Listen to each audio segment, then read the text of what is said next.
And today we're going to talk about some basic definitions about nutrition, and we're going to focus on calories, calories and macros, and how does our body burn calories. Okay, the baseline here is making sure that we're going to be using the same terminology so that as we're communicating, we're understanding what the same definitions are and we're using the same definitions and the same terms. We're going to start off with what is a calorie. And very strictly stated, a calorie is the amount of heat required at a pressure of 1 atmosphere to raise the temperature of 1 gram of water 1 degree Celsius. In the very strictest terms, it's a unit of measure, an amount of energy. And when you hear people ask, is a calorie a calorie? Well, from the strict literal definition, yes, it is. A calorie is a calorie is a calorie. Just the same as an inch, a mile, feet, pounds, kilograms, whatever are all standard units of measure. A calorie is a standardized unit of measure. As we go further and we see what a calorie comes from, is where things become to get a little bit more dicey in terms of how our body processes a calorie.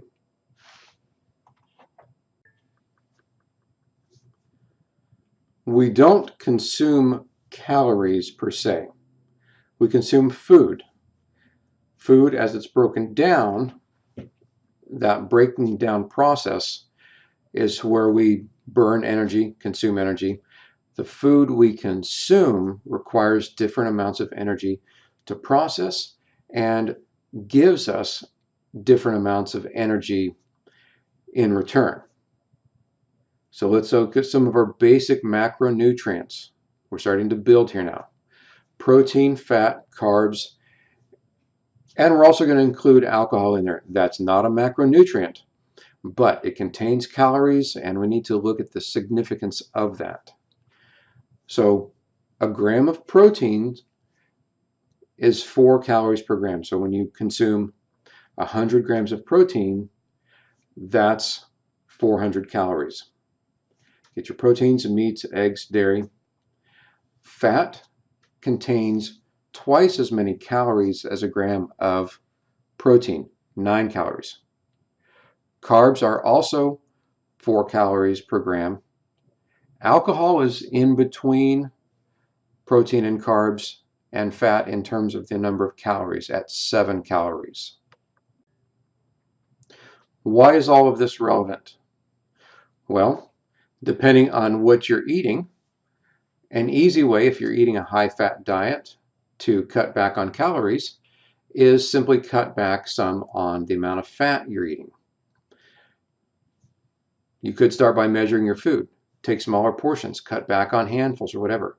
A small cutback in fat is going to be a very significant and quick reduction in calories.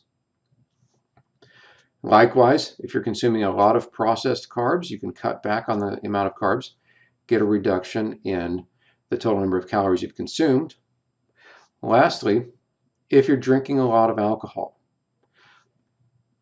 this is a hobby for some people. Cutting back on the amount of alcohol you drink will reduce the amount of liquid calories you consume. It's also going to be a little bit easier on your liver, and to be honest, the liver needs time to work on processing all the macronutrients. Give your liver a little bit of a break. You can still have some if you really like it, but cut back on the alcohol and you're going to cut back on a lot of calories.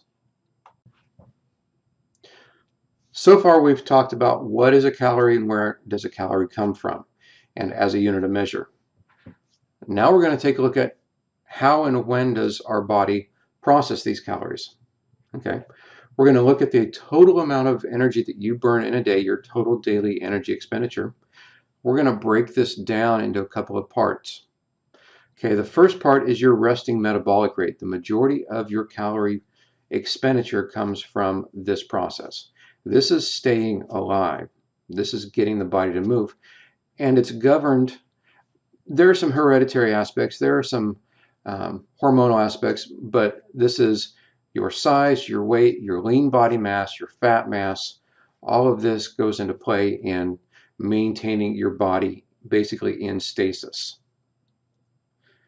The second largest part is physical activity, and we're going to break that down into two areas. The first part is your exercise. That's your workout. That's when you're actively working out. And the second part is the rest of the day as you're moving, your rest of your physical activity, and we call this non-exercise activity thermogenesis, NEAT. How much do you move? How much do you walk? Do you take the stairs? Do you stand? All the little things. Do you fidget? That's a significant portion of your daily physical activity. If you can increase your physical activity or increase your exercise, you're going to increase the amount of calories you burn. Those are two things that are entirely within your control.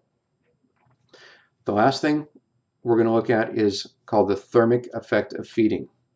It takes calories to process and burn calories. Protein requires more calories to process than does fat or carbs. Carbs are very easy to process. Fat takes a little bit more. If you increase the amount of protein in your diet, the amount of calories necessary to process that is going to increase. Not only is the protein good for you, but your body's going to have to work for it. So you can change your resting metabolic rate by getting in better shape. You can work out more. You can move more during the daytime. And you can change your diet, getting rid of the highly processed foods that take very little energy to process and give you a ton of calories at the same time. That's your baseline. There's a couple little things you can tweak here and there. We're going to go into more detail shortly.